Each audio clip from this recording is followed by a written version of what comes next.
She's a very beautiful lady, very eloquent. She has a lot to offer, and I'm sure you will love the questions she is going to be asking. Ladies and gentlemen, please let's put our hands together for the beautiful Rosemary Ononib. Please put your hands together for her. Rosemary said she wouldn't come because you guys are not clapping enough. Rosemary, is that fine?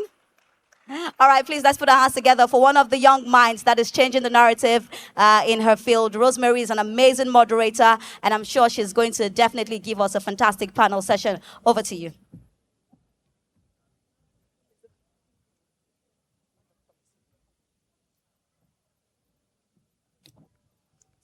Hello, everyone. Good afternoon. Good afternoon. How we doing? Are we learning so much? Amazing, amazing. This is such an amazing initiative. Well done to the conveners. Well done. So quickly, we'll just go into the next panel session. I understand that we're doing the policy regulation land reform. Media, are we together? Okay. Building efficient real estate ecosystem across Africa. Are we together? Okay, cool stuff. Now, one fact we have been able to establish today is that real estate does not thrive on investments alone. Do we agree? If you guys don't talk, I'm just going to stand up and then would. Hello, everyone. Hi. Hello, realtors. How are we doing? So we're doing this for you. There's so much to learn. There's so much to learn. I've been learning. I'm not in this industry, but I tell you, I'm already learning so much just sitting down there. So it will be very encouraging that we'll come together and we'll listen. Are we together? Are we together? Arise, Africa. Our moderator said something. Arise, Africa. I can't hear you. Arise, Africa. Well done. Arise, Africa 2026 is about to go on. So please respond to me when I come up. Thank you. Okay, as I was saying earlier, one fact we have been able to establish today is that real estate does not thrive on investment alone. It flourishes where there's policy certainty, efficient institutions, transparent regulations, secure land administration, and the confidence that agreements will be respected. In this session, we will be discussing policy regulation, land reform, building efficient real estate ecosystem across Africa. You would agree with me that this panel session is arguably one of the most consequential conversations of today's summit. It's not enough to have technology, innovation, or even the investments. The policies and regulation are so important in helping this industry thrive.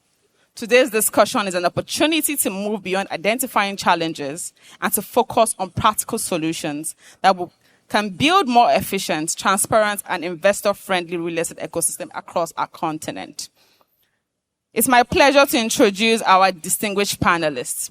So the first panelist for today's conversation is a distinguished estate surveyor and valuer with decades of expertise in asset valuation and investment advisory, championing global best practices and sustainable policy framework across Africa. Mr. Akin Opatola, President of FIABCI Nigeria. Please put your hands together. Put your hands together, guys. Amazing, amazing. Welcome, sir. Welcome. Thank you so much for joining the conversation. The next person joining this conversation, representing Honorable Sylvester Oluwadahunsin Ogunkelu. Please forgive me if I didn't pronounce that properly. Is a distinguished Nigerian legislator and administrator who serves as a member of Lagos State House of Assembly for the Oshodi Isolo Constituency 1 and chairman of the House Committee on Information, Strategy, and Security, where he actively drives strategic governance, effective public communication, and urban safety across Lagos State. Please, ladies and gentlemen, put your hands together for Honorable Ogundipe Stephen Olukayode. Thank you so much for joining the conversation, sir. Thank you. Thank you. Nice to meet you. And the last person on this panel, my last panelist for this conversation, is the Acting Surveyor General of Lagos State. a seasoned surveying and geospatial expert driving digital transformation, efficient land governance, and transparent cadastral management across Lagos State. Surveyor Odupe S. Olalekan. Welcome, sir. Thank you so much for joining this conversation. Thank you, thank you, thank you. I tell you, this is such an amazing event. There's just so much to learn. I don't expect anybody to leave here without learning something. So if you've not been learning, start right now. Are we together? Are we together? Let me see your hands if we're together. Amazing, amazing. Thank you. So I would just like to say quickly that we'll have room for questions. So please, if you have questions whilst our speakers are speaking, write them down, jot them down so you don't forget, right? So that we can take your questions after the session. Are we together? Amazing, amazing. To build a functional real estate market, we must start with the foundation. Clear land titles, accurate spatial data, and workable regulations. Do we agree, my panelists? Amazing, amazing. So, Surveyor Odupe, I would like to start with you, sir. Okay. Land administration is often cited as the biggest friction point in African real estate development. So, from a public sector and cadastral perspective, what key reform or surveying innovation are currently being implemented in Lagos State to streamline land verification and shorten project lead times? Yeah, thank you. First and foremost, let me also join the audience and the panelists to appreciate the convener of this special. It's very important to us in Lagos State for you to have even decided it has to be here, because this is where things really happens. And also to emphasize that, first and foremost, I'm a lawmaker, and we have three basic functions, which naturally we must all know at any point in time. One is that you have to represent your constituency and be their voice. Whatever happens there, it is your responsibility to make sure it's well catered for at the House of Assembly. The second one has to be with representation, which I've rightly said. And when you represent, that means you are going to make laws. And that is how it also affects housing, investors. So the laws we make there, majorly problems, challenges we do have is that we need more collaborations from you, because we are not just an entity on our own. We are your representatives. And wherever there are challenges, there are problems, it is for you to bring it to the fore, and we can then look at it and then make proper representation on your behalf. And the third one is oversight. That means whatever the executives, the ministries, the agencies, any of them, even up to judiciary, that you feel strongly is affecting your own as an investor, as real estate agent, is for you to bring it, just like I said, to the fore. And it is our own duty to do oversight and ensure that all stakeholders are brought to that same chamber. You know, like Lagos, we pride ourselves as the house that is above common standard of excellence. Amazing. And what we are trying to do there is that we'll bring all stakeholders together, and all will state their views rather than rush to court. Those same matters that have taken 30, 40 years in court are settled here in the chambers. We do the thing cool overnight, because all stakeholders will be there and issues will be raised and it will be handled. So finally, so when all those frameworks are being put together, you can be rest assured that all stakeholders' interests will be taken care of. Amazing, amazing. Thank you so much, Surveyor Odupe. If there's something you said I like, is the fact that we need to collaborate together. We need to come with our queries, whatever the case may be, and then you will be there to respond to us as a ministry. Thank you so much, sir. That's amazing. Okay, so moving on to the president of FIABCI in Nigeria, Mr. Opatola. You see firsthand how policy impacts investors' confidence. How can African markets harmonize valuation standards and real estate ethics to lower perceived sovereign risk and attract institutional capital? Okay, thank you for that question. So a few things. I'm sure everybody here will be aware of the amazing feat that happened just a few weeks ago. Our very own Dangote Petroleum Refinery was able to raise 2.5 billion US dollars. You see, that, putting it into context, is extremely fundamental. It shows that capital is not allergic to Africa. It shows that capital can come into Africa, especially where there is no uncertainty. Right. We need things like land reforms. We need to put regulatory processes in place. PwC a few years ago brought out an interesting data, and they said in Nigeria we have dead capital in residential and agric, 300 to 900 billion US dollars. That is huge. So if we put a lot of things in place, we can attract this and be able to put the much needed capital in housing. We've heard a lot of eloquent speakers today talk about the housing shortage in Nigeria, about 15 million, and in Africa, maybe about 50 million. We're speaking about policy, we're speaking about regulatory reforms. If these things are put in place, I think that is the absolute missing link. Thank you. Amazing, amazing. I like that. There's something he said, guys. I don't know if you caught it. He said investment is not alien to Nigeria. Did you hear that? So you can get investments. You can grow investments, right? Thank you so much. And we can learn from Dangote. He has done that and he's still doing it. Thank you so much, sir. Amazing. So now let's connect the dots between land governance, legislation, valuation, and capital markets. How can state surveying authorities and legislative houses work more closely to ensure property laws reflect the reality of modern geospatial mapping and digital titling? I'll start with you, Honorable Odupe. Yeah, I'm happy the acting auditor, the Happy Surveyor General, is sitting beside me here. And I also want to also seize this opportunity to also appreciate him, because most of the time his office is as close as the House of Assembly. Because when matters that has to do with lands and others is brought to our own corridor, it is our responsibility to invite all those involved. That means all land families must be on ground with us. Right. And everybody will state their matters, and it is our responsibility to now go into it and then adjudicate and make sure, just like you said, you can't put your money somewhere and you're not gaining access. And don't forget the fact that Lagos is a peculiar situation. We have so many facets of problems. You have to deal with your moneyless. You have to deal with different kind of problems on the ground. Right.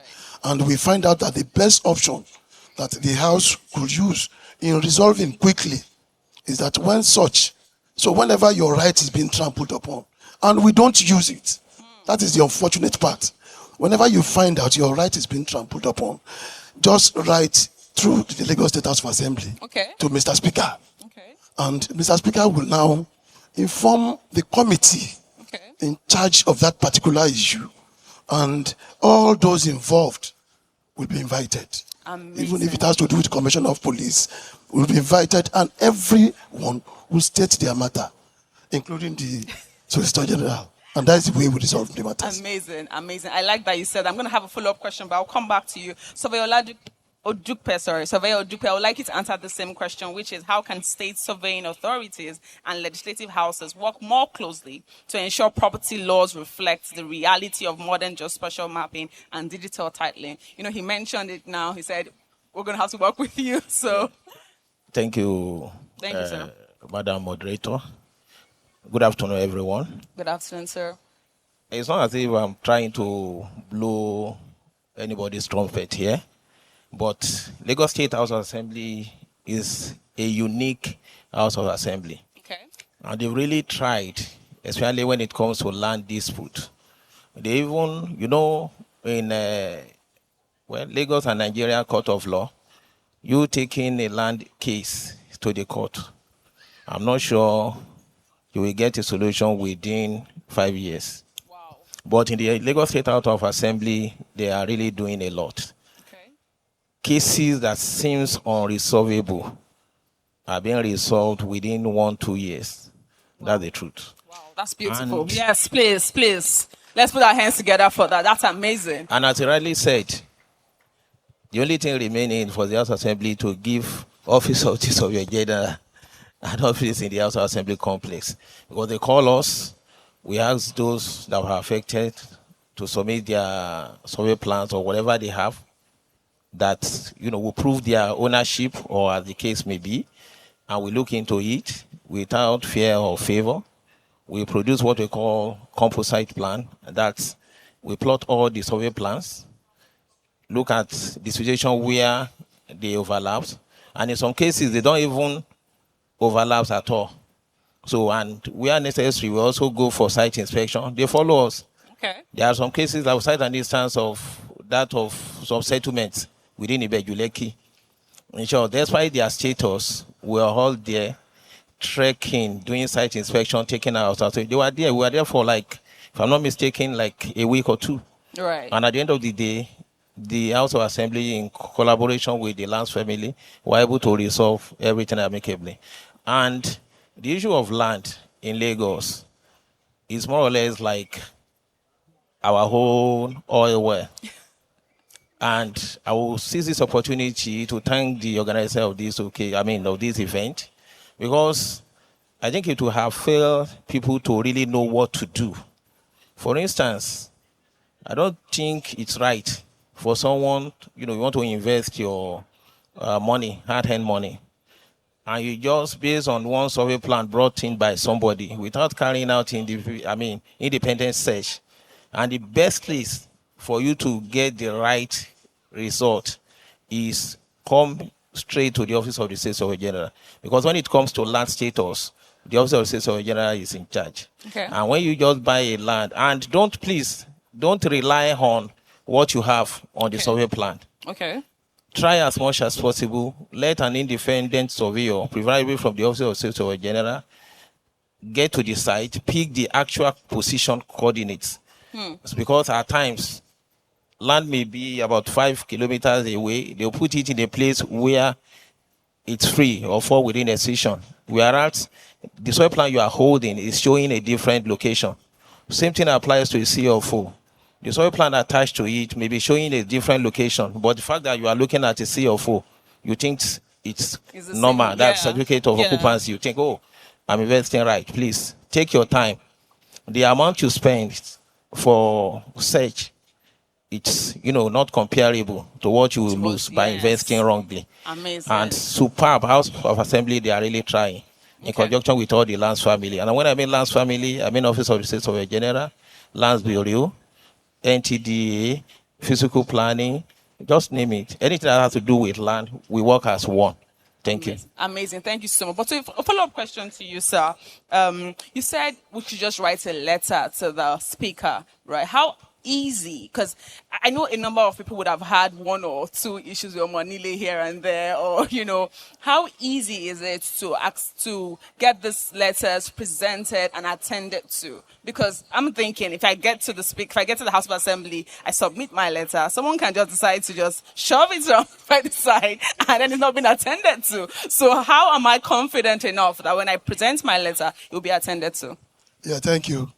Like I said earlier on, I said that is the reason this house, Lagos State House of Assembly, pride itself. Okay. That is a house above common standard of excellence. Okay. The point is that you have your representatives inside the house. Okay. And every lawmaker is extremely happy when stakeholders from his constituency visits. Amazing. It is his responsibility. We have PAs and we have people working with us there. Right. And you can as well, if the honorable member himself is involved, walk directly to Mr. Speaker's office. You don't need to see Mr. Speaker. It's for him to acknowledge receipt. Right. And then of that letter. Good. From his office. Good. And immediately, it will within 48 hours, it will get to the committee in charge. Within 48 Yes, hours. Guys, and did you you'll be hear that? involved. Within 48 hours, whatever issues you have will be attended to. Amazing. Let's put our hands together for the House of Assembly. Amazing. Thank you so much, sir, for that. Okay, And just to add to that too, okay. you've seen cases that has to do with lands, Okay. and you see people marching directly to the Lagos State House of Assembly. It is part of my responsibility as the image maker, the spokesperson for the house, to receive them Okay. and collect their petition paper instantly there. Okay. And the matter will be treated. Those signatories to that petition will be invited within 48 hours. Amazing, amazing. The house indeed is doing so much. Thank you so much, sir. Now, Mr. Opatola, let me come to you. Opatola. Am I right? Opatola. Thank you. From a practitioner's view, if you could champion one single regulatory policy or land reform across African markets tomorrow to immediately boost project bankability, what would it be? That's a tough one. So I know for a fact that if we take care of land reforms, we put policies in place, and of course put the right regulatory solutions, that alone will dramatically change the housing solution in the country or within Africa. Right. That's one. Two, because of where I sit, I've been opportune to travel to over 50 countries of the world. Every country has its own challenges. Right. And it is unfortunate that in Nigeria, and of course by extension in Africa, we don't have a shortage of innovation. We don't have a shortage of course, challenges with capital, but land is abundant. True. So to answer your question, those three things, if we can touch it and drive it, I think, it will take us to the next level. Thank you. Amazing. Thank you so much, Sam. Still back to you. So what policy harmonization or regional cooperation would make cross-border investments easier and more attractive? So if we had digital land registries, I was speaking to my colleague over there, and he's a big advocate of blockchain and tokenization. Using technology to drive real estate. You see, global capital is looking for value. They're looking for a fantastic product. And that's why I had the analogy of what the Dangote refinery was able to do. You know that their private placement was oversubscribed over 3 times, which is amazing and gives a lot of confidence. Right. Which speaks to if we have a fantastic housing policy here, anywhere in Africa, we can attract same private capital, institutional funds also to that space. I heard my colleagues speak eloquently about what Kenya is doing. I appreciate that. Rwanda too is an amazing success story around the world. So if we just follow those things, we don't have to do a direct copy, but we follow those right footsteps, and I think that can be a game changer for us. Amazing. I like that, because there's a saying that says you can't do the same thing over and over again and expect a different result. So we can learn from Kenyans and Ugandans and all of that. Thank you so much. I'll pass the same question to you, sir. Actually, everyone. What policy harmonization or regional cooperation would make cross-border investments easier and more attractive? Okay, like I've rightly said, that we all have responsibilities here. The investors, the real estates must also ensure that our laws that is being done are also being glossed over. And wherever they find out there are challenges, that it's always open to review. Right. And that is the reason why we are there. Yeah. And it's not just for us to say, okay, we've made laws. It is for them to look at it, and that's the reason why we are representing.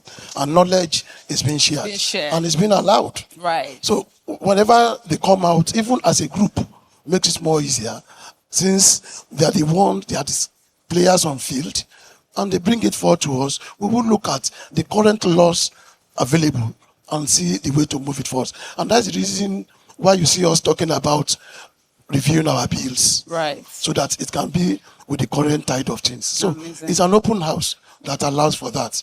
And when I'm here and I saw the caliber of people that are also in there, and the amount being invested. So it's something you can't play with. And just like the Surveyor General has said, that you must do your due diligence and ensure that proper things are done before you put so much of your money into the system. Thank you so much. That you really have to investigate and do your due diligence. That's very profound. So, Surveyor Odupe, I will pass the same question to you because I believe that there's so much we can learn from every single one that is here. What policy harmonization or regional cooperation will make cross-border investments easier and more attractive? Yeah, thank you. Actually, in Lagos State, we already have policies in place. Okay. For instance, we have PPP. That's public-private partnership. Right. Yeah. That is there. Anybody from anywhere in Africa, even throughout the world, you are free to come in. And you will be given allocation. And there's a way, it's a partnership. Probably there will be some percentage because of the land, amenities. That's the way they work it out. It's already in place. Right. That is already in place. In Lagos State, I will tell you that for free. And again, Lagos State, it's a unique state. Right. It's a country on its own. That's the truth. And with the leadership that we have, our governor is Mr. Tokandu. Yes. We have so many processes going. I mean, to make life easier for people in Lagos State. Right. And when you look at Lagos, we have so many. For instance, I think throughout Nigeria, it's only in Lagos we have mapping of the whole state done. Wow. And that was Put done. our hands together for that. Amazing. Lagos is really thriving. The first one was done around 2009, concluded 2010, thereabout. Amazing. And the recent one will be delivered, the update, the whole Lagos flight, I'm talking of Google imageries, flight, accuracy, centimeters. Amazing. So even you can easily, from the image, you can identify a beer bottle or a can. You know what is written on it. You can even locate a pen on it. So the accuracy is superb. Amazing. So, and again, digitization is ongoing. Do you know that we even issue ECFO in Lagos? ECFO. Right. Just bring your documents, it will be scanned, and everything will be done seamlessly. Wow. ECFO. Wow. So even when I sign survey plan, electronically. So Lagos leads, anyway, in the nurture, while others follow. And people are even coming from other states to understudy us in Lagos. Amazing. That's the truth. Amazing. Thank you. Thank you so much, sir. Thank you so much to my panelists. But before they go, if you have any questions, just one or two questions, let me see your hands up. I'm sure they've said things that triggered you. You had one question somewhere. Anybody, any question? Can I see any hand? So we understood everything that they said. Are we together? Arise, Africa. I can see one hand. Amazing. Another hand. Just two questions. Okay, just one question. That's fine. Please, can you come forward, sir, for your question? Hello, sir. You have a question.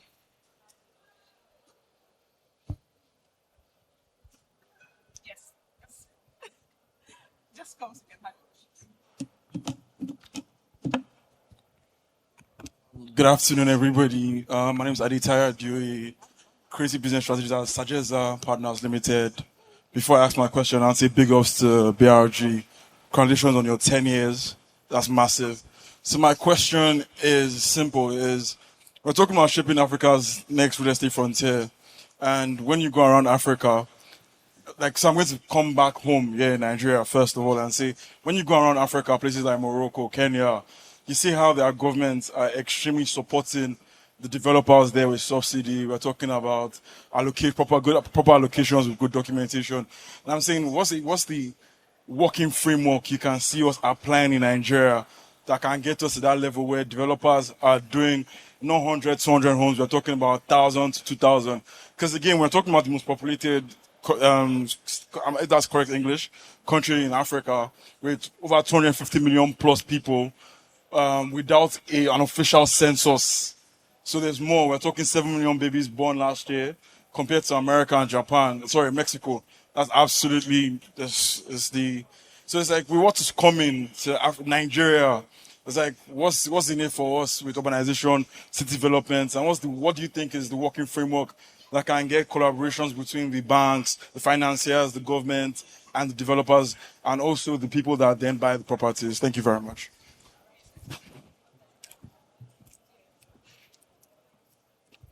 Thank you so much, sir. Please just answer his question. Okay, very good question. So I think Mrs. Shade Hughes touched on it. So there are three components: finance, supply side, demand side. We don't have an issue with demand. We have the population here in Nigeria and in Africa. The supply is a major challenge, and the finance. For finance, it has to do with affordability. People are building, but they usually build for the middle market and the top tier, leaving the low and the bottom of the pyramid. There's an amazing book that I like to lay leverage on and mention when I come for forums like this, C.K. Prahad, that speaks to fortune at the bottom of the pyramid. If a lot of developers, and we're so many developers here, can also build for the affordable bottom of the pyramid, I think that will also help reduce the housing shortage that we have, number one. Number two is, my colleague mentioned it, PPP is the way to go. Right. I'd mentioned it earlier that there is no country in the world that has solved their housing need. Right. None. It's an ongoing effort. But government must be at the driving conversation. They must be at the forefront. One of the speakers did mention that government needs to provide the enabling environments, roads, street lights, drainages, so that developers will not, it will make it easier for developers, it will make it cheaper. Then we should stop building estates and do more of communities where you have schools, you have healthcare facilities, you have stations, all within close circuits. Amazing. Thank you. Amazing. Please put your hands together. I'm sorry we can't take that question, but please put your hands together for our distinguished panelists. You know, today's dialogue reaffirms that the future of African real estate will depend not only on what the private sector builds, but also on the quality of the system within which it operates. Effective policy, transparent regulation, and meaningful collaboration between government and industry will be essential to unlocking the sector's full potential. Please, ladies and gentlemen, help me appreciate this amazing panelists. Well-deserved. Give them a well-deserved round of applause. All Thank right. you.